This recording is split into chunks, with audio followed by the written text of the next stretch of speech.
Hey, this is Mark with 911 Rapid Response. So right now I'm sitting in a brand new Interceptor SUV that we built for Highspire Police Department. And we're gonna do something a little bit different with this video. We're gonna start inside. I'm inside the vehicle right now. And we're gonna come up to the intersection here. We are gonna turn the whale on, and then we are going to turn the bass tone siren on as well. And it's gonna give you a little bit of intersection warning here in the video so you can actually see what a slick top build looks like. A lot of people are concerned with side intersection lighting, but we feel we do a really good job at providing that ample warning, even with having a slick top. So we're on whale here. On the bass tone siren, we'll come up to our stop sign, make sure it's all free and clear to go, make a turn, drive straight here, and we'll try not to hit Isaac here running the camera. Probably wouldn't be good for workman's comp. And pull up here. Now we're going to get out and we're going to go around this vehicle with you.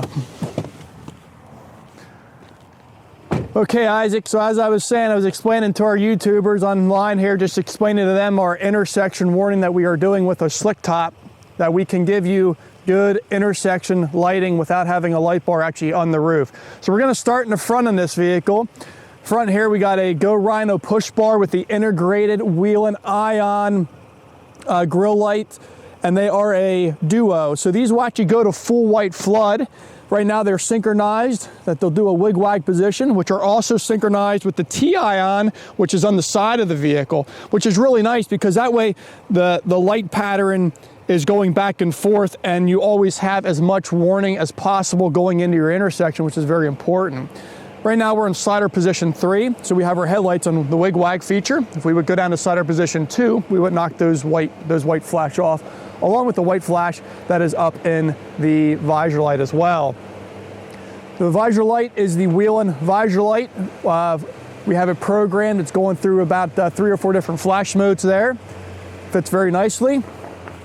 This color of this vehicle is really nice too. It's a blue color, something that you don't see all the time in police world. You know, you see a lot of black and white vehicles with us. You see a lot of white, you see a lot of black. This blue color is very sharp, and it fits Highspire, the borough, very well.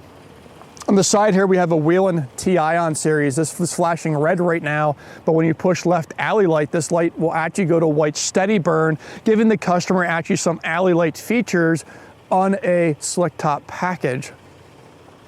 We have some HG2 running lights across the bottom of the vehicle to give some good side warning if they're parking across side streets and that type of thing to close a road down.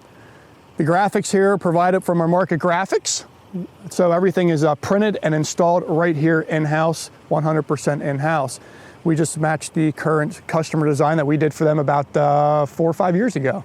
So we just kept that same design for them. It worked well for them, so we continued with it. In the back here, we have a Whelen T-ion, which is a duo version mounted on an L bracket. Mounting them on an L bracket works very well. It gets that light just a little bit higher out of the window. There's a shade across the bottom of this window. So if you use a regular Whelen ion, what happens is that light sits just a little bit too low in the window, and you lose about 1/8 inch of the light. So by using a Whelen T-ion on that L bracket, we raise that light just a little bit, getting you full warning off of that light that we don't lose anything, which is really important. You know, if we're gonna sell product and install product, we wanna make sure that the customer gets full output of that product that they're paying for. So that's a duo version there, flashing full red and full blue. As we move around to the back, we have this obnoxiously bright Whelen outer edge here in the rear spoiler on the bottom. Them things are incredible. It's using Ion series lights mounted on the bottom side. Yes, it's a slick top, but when this is off, you don't really notice it anyways. It gets it out of the back window, which works really well. Makes it brighter by doing that as well. Makes it a lot more effective. Down here beside the license plate, if you notice, we have a blue amber and a red amber, and someone may ask, well, why did you put amber down there? Well, amber is actually really good in foggy conditions, and you gotta remember, Highspire is right along the Susquehanna River, so foggy conditions can appear pretty quickly down in that area. So this amber will actually cut through the fog even more than what your red and blue lighting will. So it's just some added warning is all it is to break the color up here in the back of the vehicle. We have some lower reflective chevron stripes in the back of the tailgate here, just to help them if they're parked, no lights on at all, doing some side street patrolling or something like that, just to give them some extra safety in the backside. And then we also have a taillight flasher to wigwag the taillights as well here in the very back. We're gonna go to the inside of the vehicle now, show you the inside, and I'll go over that with you. We're gonna talk about prisoner containment. And right here we have the ProGuard system, which has the outward seat belts on it, which makes this really nice because what it allows you to do is if an officer's struggling with somebody to get somebody in here, and get them in, how do you seatbelt them? Yes, law says we have to seatbelt prisoners. That's how it works, fellas. We have to do it. It's the law. So it's much easier to seatbelt them with the seatbelt system. So you're gonna put a prisoner in there, and now we can just unclip it, clip it down in here, and now they're seatbelted in. Big time for officer safety, and it makes it a lot easier on the officer as well. They don't get bit, they don't get spit on quite as easy, and makes it safer for everybody the whole way around by using the seatbelt system. We actually use the plastic seat as well. We don't use any other type of seats normally on our installs unless if the customer requests it. And the reason being is because if you let the factory seats in there and you do something over top of them or something in that aspect, the issue with that is you're not gaining space. You're creating more space on top of what you already have, making your space even almost smaller. So by taking out these rear seats and putting in a full plastic seat gains you an enormous amount of space. And some might say, well, we don't care how much space is back there. Well, let me tell you something. If you're an officer and you can't get somebody in the back of your car, it's pretty miserable for you even working, you know? So it does matter on how easy it is to get somebody in and out of the back because it depends on that officer doing it. So it's important that we still consider the room here in the back of the vehicle. And we also have a set of window bars on the back too. Usually department preferred. Usually it's because they got their windows busted out in a previous year. So this is kind of a standard then for them from here on out. In the vehicle here, we're going to start with the video system. We have a watch guard system that we installed here for the customer. We'll move down to the computer system. This is a GTAC F110 tablet, which is docked in a Havas dock. So all we got to do is flip the lever, pull it out, take it in the station, bring it back in, and then we can simply just redock it. So it works very simple. We still do have a keyboard, so you can still type on this as well, because it would be kind of miserable just typing on the screen. So we can still type on this. And this keyboard is fully movable, fully functional, can move around, and you can even undock the keyboard as well by pushing a lever here. The center console, I'm just going to swing this out of the way so you can see here a little bit better. We have a Havas center console. We have a magnetic mic clip on here for the radio. Put it right there. It's nice and easy to get to.